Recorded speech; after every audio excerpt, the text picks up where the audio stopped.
Graham Linehan was once one of the most celebrated members of Britain's famously liberal, uber-politically correct comedy community. A legend at the left-wing Channel 4, he was beloved as a modern-day creative messiah, the brains behind all-time great comedies, Father Ted, The IT Crowd, and actually one of my personal favourites, Black Books. That was until he dared to express a view. Until just a few years ago, by the way, a view accepted as an established fact. It's a view about the existence of biological sex and how it's pretty unwise to allow anyone with a penis into women's only spaces. Can't say anything. They've given women no room in which they can manoeuvre and argue for their rights. The gender movement is, at its heart, it's a middle-class movement. They've all got kids who wear some eyeshadow, decide they're trans, and the parents are kind of circling the wagons around them rather than thinking it through. There's no more homophobic statement than trans women are women.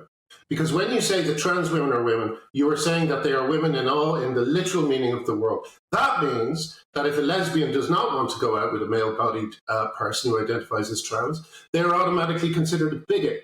And that's why...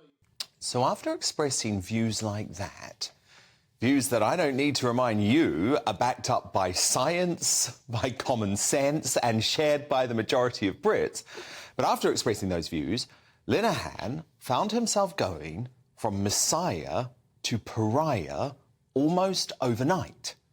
The entire entertainment establishment turned, and he was left destitute socially and financially, with even his co-producers on Father Ted effectively ending his plans to make a musical version of the show. But Linehan fought on, and slowly but surely, backed by other names flung out by the media elite like J.K. Rowling, public realised that such chronic cancellations prove that free speech in Britain is dead.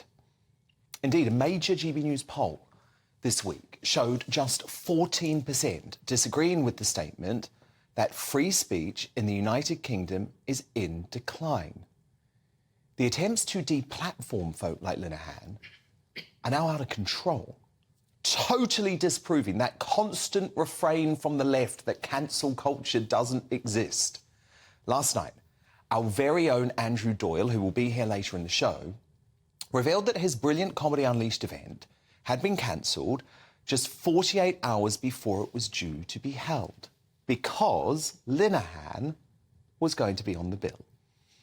The holier-than-thou venue Leith Arches initially tweeted without any irony that as an inclusive venue, they do not support this comedian or his views, and he will not be allowed to perform at our venue and is cancelled from Thursday's comedy show with immediate effect. Now, gender-critical SNP MP Joanna Cherry, who also found herself cancelled at the Fringe, said that looks like a pretty clear case of belief discrimination. And yet, rather than focus on this chilling attack on free speech, listen now to the type of questions BBC Scotland decided to ask the event's co-organiser James Shaw today. Given that Graham Linehan is well known for being very outspoken on his views on trans activists, you could have perhaps expected this. Well, I suppose in the Edinburgh being the heart of the Enlightenment, you wouldn't expect it.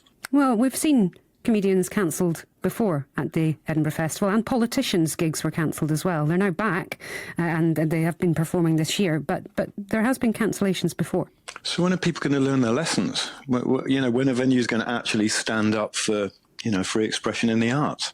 Why did you not discuss this with the venue beforehand, though? Give them the heads up, let them know exactly what he would be saying. And when is the British Bashing Corporation going to get it and stand up for free expression in the arts? Look, for democracy to thrive in the UK, good folk like Linehan must not be cancelled for their perfectly legal and reasonable views, no matter how much they might challenge and annoy woke lunatics with pitchforks baying to bring someone else down.